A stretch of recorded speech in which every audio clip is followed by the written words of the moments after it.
गुरु प्यारी साध संगत जी, मैं विनोद जो लंदन इंग्लैंड में रहता हूँ, आपके कदमों में पूज्य मस्ताना जी का जीवन और उपदेश परम संत मस्ताना शाह बलोचिस्तानी जो कि परम पूज्य मैनेजर साहब जी द्वारा लिखित है, पेश कर रहा हूँ आज कल से आगे। साखी नंबर 1 मुर्शद का इश्क, नंबर 2 पूज्य मस्ताना जी का सिरसा में आना, नंबर 3 बाबा करमचंद ने चंदा इकट्ठा करना, नंबर 4 गुफा का बनना, नंबर 5 सच्चे पातशाह का गुफा का देखना, नंबर 6 गुफा का भंडारा, नंबर 7 पूज्य परम संत मस्ताना बलोचिस्तानी जी के दर्शन, नंबर 8 रहन सहन, नंबर 9 लिबास और नंबर 10 चाल। साखी नंबर 1 मुर्शद का इश्क। पाकिस्तान बनने से लगभग 1 वर्ष पहले सांगला हिल में एक रात को भजन में बाबा जयमल सिंह जी महाराज ने पूज्य मस्ताना जी को दर्शन दिया। उन्होंने फरमाया कि तुम यहाँ से निकल जाओ और सरसा में जाकर अपना काम करो। पूज्य मस्ताना जी ने अर्ज की कि तू मेरे माशूक का महबूब है, मैं तुमको नमस्कार करता हूँ, मगर बिना सावन शाह के हुक्म से नहीं जावांगा। दूसरे दिन सच्चे पातशाह ने दर्शन दिए। आपने बीती रात का किस्सा सुनाया। सच्चे पातशाह ने फरमाया कि मैंने ही बाबा जयमल सिंह का रूप धार कर तुम्हारे इश्क की परीक्षा की थी, जिसमें तुम पास हो गए हो। अब तुम सिरसा में जाकर गुफा बनाकर बैठो और अपने दिल की आशा पूरी करो। इस इलाका में पूज्य मस्ताना जी जहाँ कहीं भी सत्संग करते, सब प्रेमी मालिक की तड़प में रो पड़ते और भजन में लग जाते। रात को खाट तथा बिस्तर छोड़कर सारी सारी रात जाग कर गुजारते।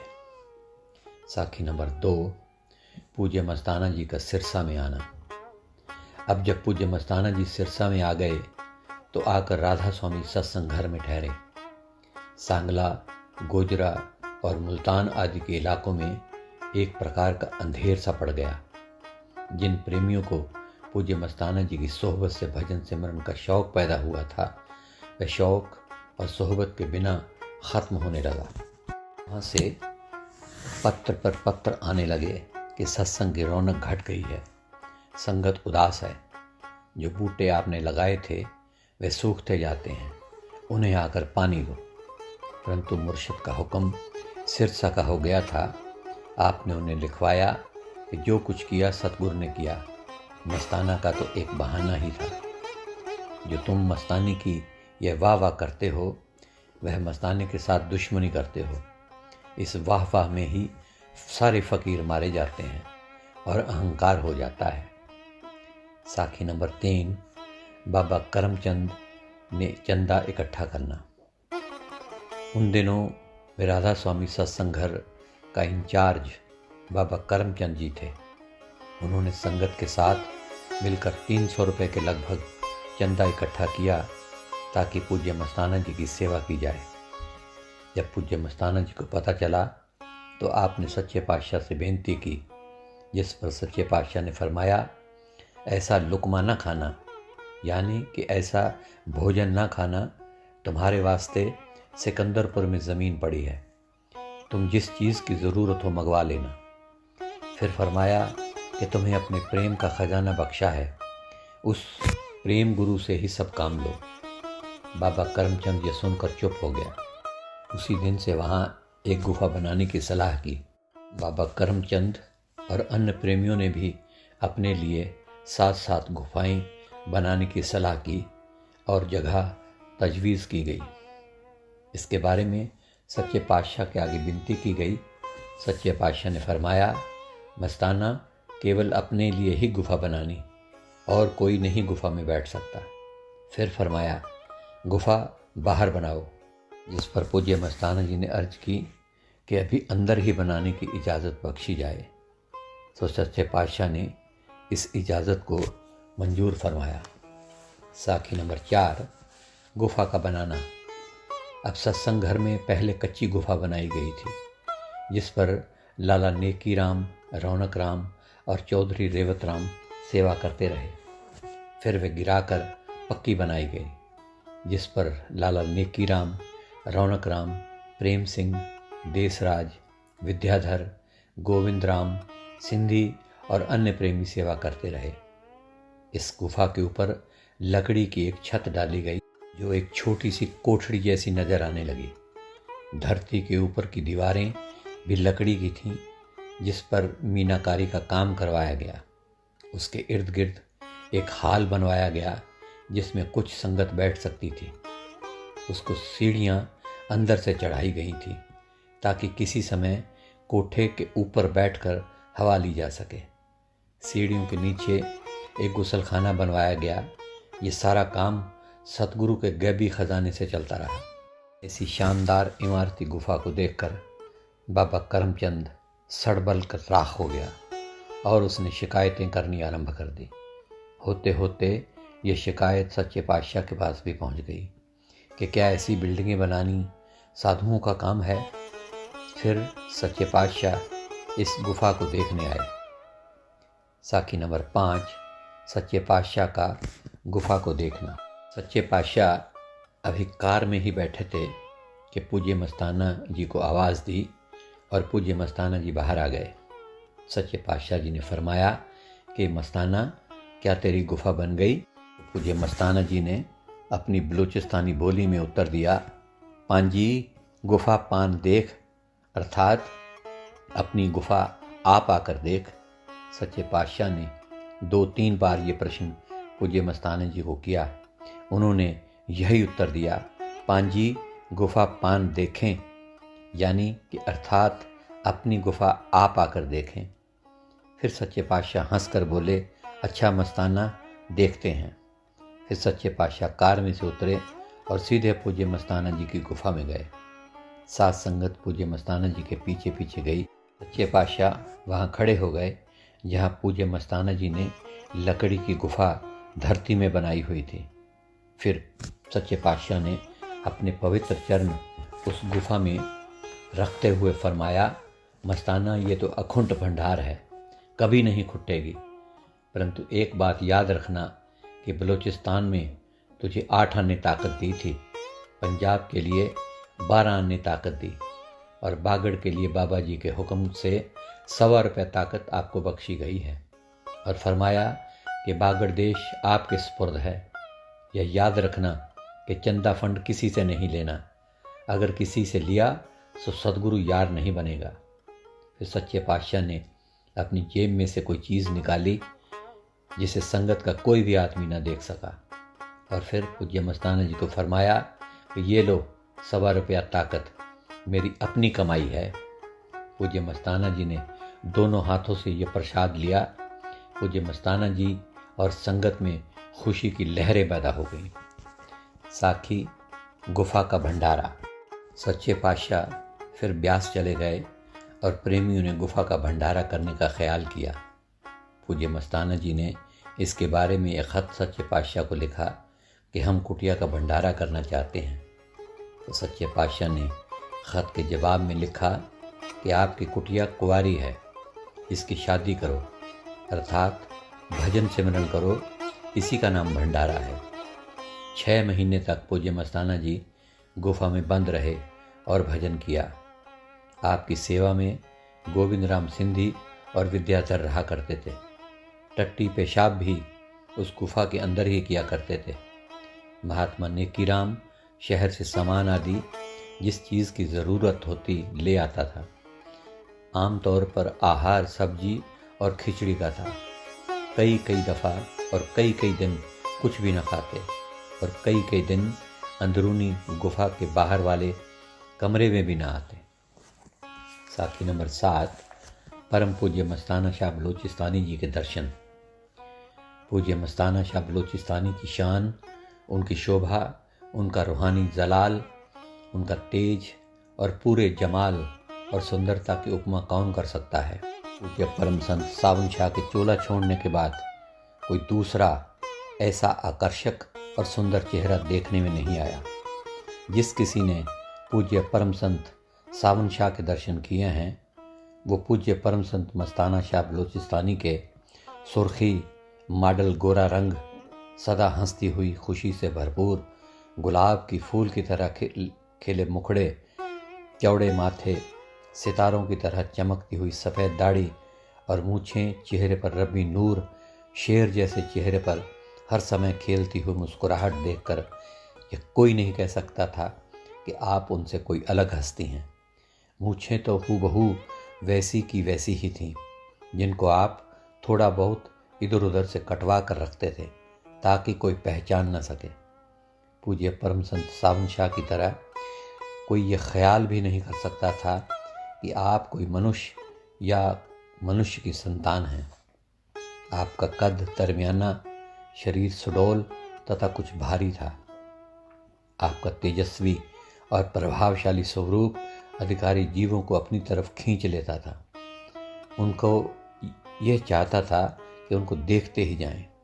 उनका एक बार का दर्शन ही लोगों को अपनी मौत के समय तक न भूलता था। ऐसी अनेक उदाहरणें हैं जिसमें आपका केवल 1-2 बार का दर्शन करने वाले जीवों को अपने अंतिम समय में वही आत्मिक आधार और लाभ प्राप्त हुए जो अच्छे अभ्यासियों को मिलते हैं। डबवाली में कई बार सत्संग हुए थे। वहाँ पर एक आदमी ने चलते चलते सत्संग की स्टेज पर विराजमान पूज्य मस्ताना शाह बलोचिस्तानी जी के दर्शन किए। वह हमेशा आपकी निंदा ही किया करता था। जब उसकी मौत आई तो उसको सख्त पीड़ा हुई। उसने अपने सभी इष्ट देवी देवते ध्याए, लेकिन कोई निकट न आया। अंत में उसने पूज्य मस्ताना बलोचिस्तानी जी को याद करके गाली दी और कहा, ओ सच्चे सौदे वाले, तू ही आ जा। कि कहने की देर थी, पूज्य मस्ताना जी का स्वरूप झट आ गया और फरमाया कि अच्छा, तुम्हें परसों शाम को ले जाएंगे। उसके पड़ोस में बनवारी लाल मोंगा की बहन रहती थी। उनके यहाँ भी एक बार सत्संग हुआ था।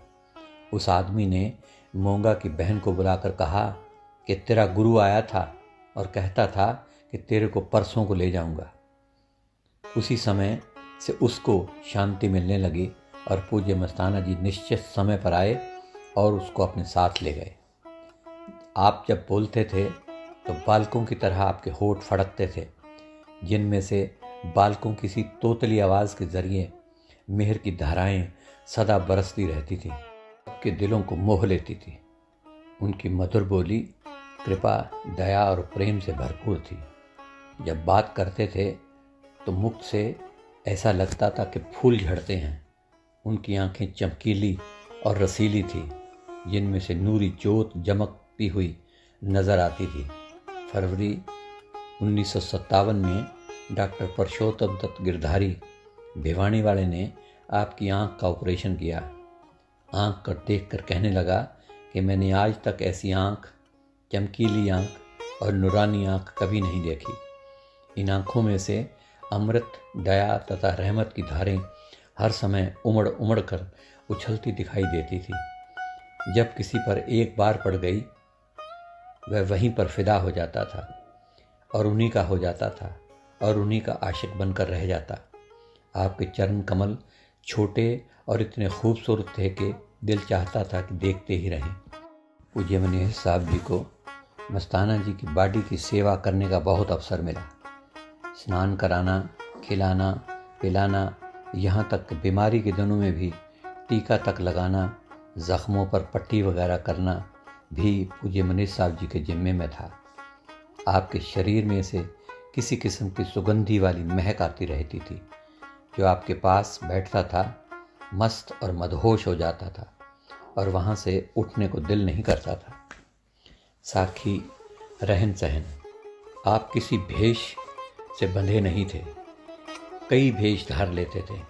कभी दाढ़ी मूछें खूब सजी होती, कभी मूछें नाक के आगे से कटी होती, कभी सारी की सारी मूछें कटी होती, कभी समेत दाढ़ी सब सफाई करवा देते। आज अगर बादशाही पोशाक पहनी है तो कल फटी पुरानी, जिन पर गांठ पर गांठ लगी होती, पाँव में 4 साल पुरानी जूती होती, तो कई जगह से बार बार गठवाई होती। जब कमीज़ पजामा पहनकर ऊपर से लंबा कोट पहन लेते जो कई रंग के और कई किस्म के कपड़ों से गांठ गांठ कर बनाया हुआ था, और हाथ में लंबी डंगोरी हाथ में लेकर चलते, तो ऐसे मालूम होता कि कोई मुसलमान पीर है। जब एक साफ रंग का लंबा कोट पहने जेबों में हाथ डाले खड़े होते, तो शाही जलाल में नज़र आते, जिसके मुकाबले में कोई शहनशाही आलम ऐसा रोह वाला और शानदार नहीं हो सकता। शान और रोह भी ऐसा था कि निम्रता और दीनता से भरपूर। जब लंबा कोट पहनकर पगड़ी पहन लेते, तो बड़े सिख संत नज़र आते। जब खेत में खड़े होकर काम करवाते, तो ऐसा मालूम होता जैसे कोई जिम्मेदार अपने मजदूरों से काम करवा रहा है। आप कभी कद लंबा कर लेते तो कभी छोटा, आप हर तरह का रूप धारण कर लेते थे। मोहम्मदपुर रोही तहसील फतेहाबाद जिला हिसार में अक्सर बिश्नोई लोग ही आबाद हैं। पाकिस्तान बनने के बाद इस गांव में सैंसी, भेड़कुट, बावरिये, कुचिये और नट वगैरह कौमें भी आबाद हुई। वहाँ पर डेरा अमरपुरा धाम बना हुआ है। जब आप शुरू में इस गांव में पधारे, तो इसी गांव में ठहराया गया। आपके साथ बिश्नोई लोग बातें करने लगे। गुरु जांबाजी महाराज की बात चल पड़ी, जिस पर आपने एक आदमी को जांबाजी महाराज की फ़ोटो लाने के लिए कहा। चौधरी पतराम के पास गया, मगर वहाँ फ़ोटो न मिली। उसने किसी और के पास भेज दिया। वहाँ से धूल से भरी एक फ़ोटो मिली। वह फ़ोटो साफ करके ले आया। चौधरी पतराम, जो हर समय आपसे घृणा किया करता था, कि दिल में ख्याल आया कि चलो मैं भी संतों के दर्शन कराऊं। जिन्होंने हमारे गुरु जांबाजी महाराज की फ़ोटो मंगवाई है, जब वह पास गया तो उसे ऐसे मालूम हुआ कि साक्षात जांबाजी महाराज बैठे हुए हैं। 1952 में पाकिस्तान के हमले का ख़तरा था। सिरसा में फ़ौजें उतरी हुई थी। सच्चा सौदा के पास बाग में भी फ़ौज ठहरी हुई थी। पूज्य मस्ताना जी के मामा जी का बेटा सरदार अजैब सिंह तोपखाने में सेकंड लेफ्टिनेंट था। उनका तोपखाना रामनगर कैंप में था, जो सिरसा से रानिया की तरफ 2 मील पर था। वह हर सप्ताह छुट्टी लेकर डेरे पर आया करता था और डेरे में आकर सेवा किया करता था। फौजी अफसरों को छोटा काम करना मना होता है। जब वह वापस जाता, तो अक्सर उसके कपड़े मिट्टी से भरे हुए होते। अफसर का नाम अब याद तो नहीं, केवल चौधरी साहब याद है, क्योंकि उसकी जात चौधरी थी। वह श्री गुरु नानक साहब का पुजारी था। उसके कपड़े देखकर बुरा भला कहा करता था। अजैब सिंह उनके पास पूज्य मस्ताना जी की तारीफ़ किया करता कि किस तरह नोट, कपड़े व पैसे बांटते हैं। उन दिनों में सोना चांदी बांटना अभी शुरू नहीं हुआ था। लोग अक्सर पूज्य मस्ताना जी को पाकिस्तान का जासूस समझते थे। चौधरी साहब एक दिन अजैब सिंह के साथ इसी ख्याल में आए कि जाकर भेद निकालूं कि वहाँ क्या बात है। जब वह डेरे में आकर अजैब सिंह ने अंदर से संदेश भेजा कि हमारा अफसर आया है, वह आपसे मिलना चाहता है, तो पूज्य मस्ताना जी एकदम गुस्से में आ गए और फरमाया कि हमने बड़े आदमियों से क्या लेना है, हम नहीं मिलते। थोड़ी देर के बाद उनको मिलने के लिए बुलाया गया, तो चौधरी साहब क्या देखते हैं कि पूज्य मस्ताना जी गुरु नानक साहब के रूप में बैठे हैं। फिर वह अगले सत्संग में आकर नाम ले गया। वह जितना समय सिरसा रहा, हर सत्संग पर आता रहा। पहली बार जब डेरा हरिद्वार रामपुर थेड़ी नज़दीक रानियाँ गए, तो वह इलाका नामधारियों का था। तो वे ऐसे बन गए जैसे शुरू से ही नामधारी पोशाक पहनते हों। हम हैरान हो जाते कि किस तरह एकदम अपना भेष बदल लेते थे। वही कपड़े, न बनावट, न कोई देरी। चौधरी पतराम बिश्नोई अमरपुर धाम ने बताया कि एक पुरानी सत्संगन जिसने सच्चे पातशाह परम संत सावन शाह जी से नाम लिया हुआ था, वह अमरपुर आई। उसको ऐसा मालूम हुआ कि जैसे कोई खोई हुई वस्तु मिल गई हो। आते ही मस्त होकर कहने लगी कि तुम्हें क्या पता कि इस वाडी में कौन सा शहंशाह बैठा है। तुम किस्मत वाले हो जो इस दरबार में रहते हो और सेवा करते हो उसको परम संत सावन शाह के रूप में नजर आए। बाबा मेजा सिंह पुराने सत्संगी थे जिन्होंने पूज्य परम संत बाबा जयमल सिंह जी से नाम प्राप्त किया हुआ था।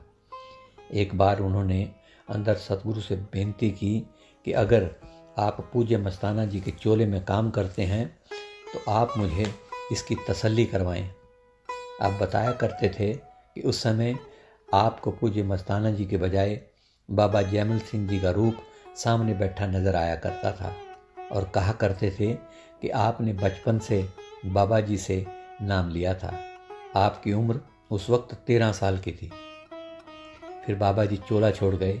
बाद में आप पूज्य परम संत सावन शाह जी की सोबत करते रहे, लेकिन उनके चोला छोड़ने के बाद पूज्य मस्ताना जी के सत्संग में आने लगे। उस वक्त आपकी उम्र लगभग 90 साल की थी। आप स्वयं हल चलाकर, खुद रोटी बनाकर, लस्सी में चूर कर खाते और बाकी अपनी मेहनत से की हुई कमाई को सच्चा सौदा साथ संगत की सेवा में लगाते। आप अक्सर फरमाया करते थे कि इस संगत पर मैं अपनी जान भी कुर्बान कर दूं तो वो भी थोड़ी है। जनवरी 1951 की बात है कि एक दिन सुबह सुबह लगभग 10 बजे पूज्य मस्ताना जी धारीवाल मिल्स की ट्वीड का गर्म गाउन यानी कि लंबा कोट रंग बादामी पहनकर बंद गुफा से बाहर निकले। उन दिनों पूज्य मनेश साहब जी अक्सर रोटी तथा सफाई वगैरह का काम किया करते थे, आपका भी और सभी साधुओं का भी। जब गुफा की सफाई में लग गए तो बाकी साधु कोई कंडी या कि करीर की छांग लेने बाहर गया हुआ था और कोई बेचने के लिए शहर गया हुआ था, उसी को बेचकर खाने का राशन लाते। उस समय 1-2 आदमी डेरा में काम करते होंगे। देर बाद पूज्य मस्ताना जी ने पूज्य मनेश साहब जी से कुर्सी मंगवाने के लिए कहा। पूज्य मनेश साहब जी कुर्सी लेकर, कुर्सी शहर की तरफ दरवाज़ा था वहाँ धूप में रखवा ली। इतने में एक प्रसिद्ध बागड़ी गाने वाली मंडली, जिसको चंदू की मंडली कहते थे, वे आ गई। वे तंबूरे पर बागड़ी शब्द गाया करते थे। जब गाना शुरू हुआ, मस्ताना जी कुर्सी पर बैठ गए। जब मनेश साहब जी जाकर फिर बंद गुफा की सफाई करने लग गए। जब गुफा की सफाई करके बाहर आए और दरवाजे की तरफ नजर की तो पूज्य मस्ताना जी की पीठ पूज्य मनेश साहब जी की तरफ थी। उस समय हूबहू पीठ की तरफ से सच्चे पातशाह परम संत सावन शाह का रूप धारण किए हुए थे। पूज्य मनेश साहब जी आगे लिखते हैं कि मैं काफ़ी देर तक देखता रहा, फिर मेरी तरफ मुंह करके हंस पड़े और कहा कि मैनेजर इधर आ। जब मैं पास गया तो मेरे से नोट मंगवाए और उस भजन मंडली को दे दिए। साखी नंबर 9, लिबास। आप अक्सर खुले खुले कपड़े पहनकर खुश रहते, जिनको पहनने में जरा सी भी दिक्कत न हो। सर्दियों में जब सर्दी जुकाम सताने लगती तो कहते, हाय सर्दी ने मार दिया, कोई इंतज़ाम करो। पूज्य मनेश साहब जी लिखते हैं कि हमें उसी समय भागा दौड़ी पड़ जाती और रातों रात कोई ना कोई जर्सी वगैरह बनवा देते। पहले तो आपको पहनना मुश्किल लगता, परंतु जब पहन लेते तो कहते, वाह भाई वाह, सर्दी का नामो निशान ही ना रहा, जैसे कि किसी को संदूक में बंद कर दिया जाता है। जब सुबह उठकर देखते तो बाजू अलग पड़े हैं और इन पर कपड़ा लगा कर पजामा पहने हुए हैं और बाकी धड़ वाले हिस्से को सामने से कटवा कर पट्टी और बटन लगे पड़े हैं। कहते, भा लगे यानी कि आग लगे ऐसी जर्सी को कैद ही करके छोड़ा है। अगले दिन पजामे से तंग आकर पजामा किसी को दे देते। 2 दिन में तमाम जर्सी खत्म। फिर सर्दी के इंतज़ाम के लिए भागते तो लंबा कोट बनवा लिया।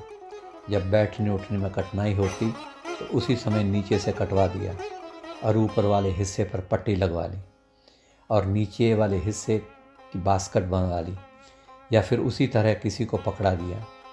कपड़े की सजावट तो रहने ही नहीं देते थे, चाहे उस पर कातरें ही जोड़नी क्यों न पड़े या पट्टियाँ लगवानी पड़े, मगर वही खूब सज जाती थी। अगर कोई ये कह देता कि ये कपड़ा बड़ा सजता है तो फौरन उसको निकालने का इंतज़ाम सोचते।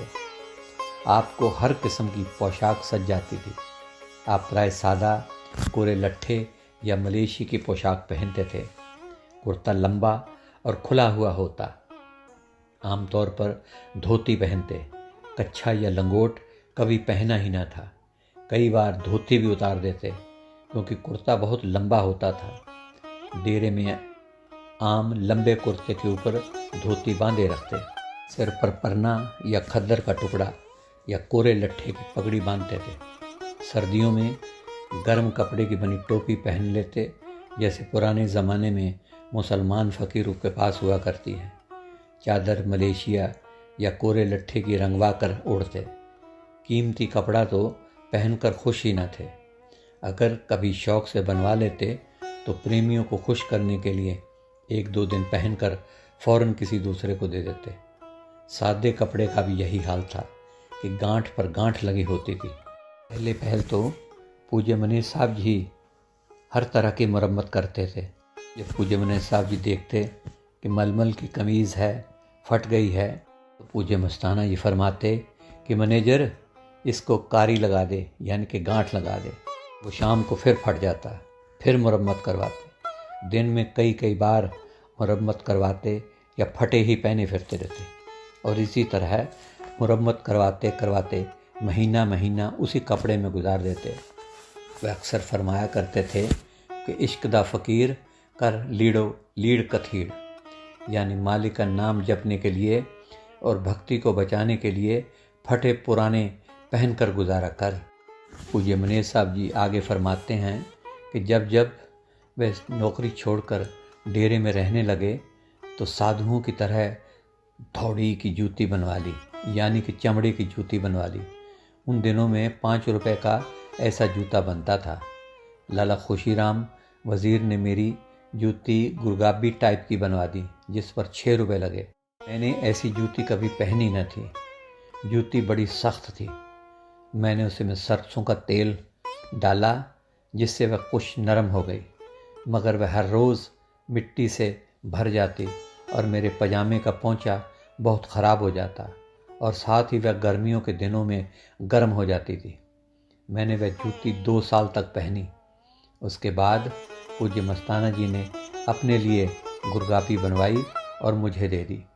मेरे वाली जूती खुद मस्ताना जी ने पहन ली। मेरे ख़याल में आपने वह जूती 2 साल तक पहने रखी। उसके बाद गरीबदास को पहनाई। उसके बाद मुझे ऐसी जूती और ऐसे कपड़े पहनने से रोक दिया और फरमाया कि जिस हालत में सतगुरु ने तुझे रखा है उसी में रह, और ख़ुद ही कपड़े बनवा कर देते। एक बार सोहनलाल दर्जी कोट बनाते बनाते तंग आ गया। कहने लगा, जी मैं कोट नहीं बनाता। पूछा क्यों? कहने लगा, आप पहनते तो नहीं, किसी और को पकड़ा देते हो। तो पूज्य मस्ताना जी ने फरमाया कि तुम्हें क्या, तुमने तो अपनी मजदूरी लेनी है और क्या काम करना है। और फिर फरमाया कि अच्छा भाई, अब तो हम ज़रूर पहनेंगे, अब बना दे। और फिर वही हालत। एक बार सर्दी ने इतना तंग किया कि कुछ समझ ही ना पड़े कि क्या किया जाए। पूज्य मस्ताना जी ने लांगरी नानक चंद, जो कलकत्ते में सिलाई का काम करता करता आकर साधु बना था, उससे कहा कि एक पतले गर्म कपड़े का खुला बुरशट टाइप बना दे। उसको नीचे इलास्टिक लगा देना ताकि नीचे से शरीर को सर्दी न लगे। कपड़ा उसको ला दिया, उसने ऐसा ही कर दिया। अब नीचे पहनने के लिए पेंट काट का पजामा बना दिया। पेशाब करने के लिए आगे बटन लगा दिए। जब पूज्य मस्ताना जी ने इसे पहना तो कहा, वाह भाई वाह, हर किस्म का आराम कर दिया है। पेट भारी होने के कारण वह नीचे गिरने लगा और मस्ताना जी उसे संभालते रहे। घंटे भर में तंग आकर फेंक दिया और आवाज़ दी, लांगरी ये तो ठहरता नहीं। इसलिए उसने गैलस की तरह, जैसे बच्चों की पैंट में पेटी लगाते हैं जो कंधों पर चढ़ जाती है, ऐसी पेटियां लगा दी। फिर बहुत खुश हो गए। अब कभी उसको उल्टा पहन ले और कभी सीधा। 2-4 दिन में फिर तंग आकर वह भी परे फेंक दिया। कमीज़ का भी यही हाल था। सीधी पहनी गई तो सीधी, उल्टी पहनी गई तो उल्टी। किसी किस्म का कोई ख्याल न था।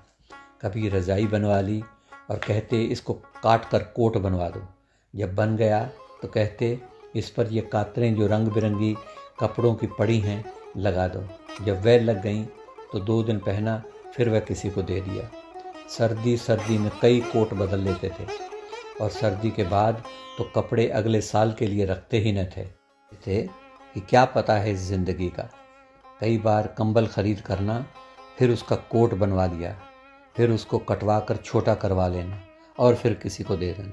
पूज्य मनीष साहब जी आगे लिखते हैं कि मेरे ख्याल में जितने पुराने और ख़ास प्रेमी आपके वक्त के हैं और जिन्होंने डेरा में कोई ना कोई सेवा की है, सबके घरों में कोई ना कोई ऐसा कपड़ा ज़रूर मिलेगा।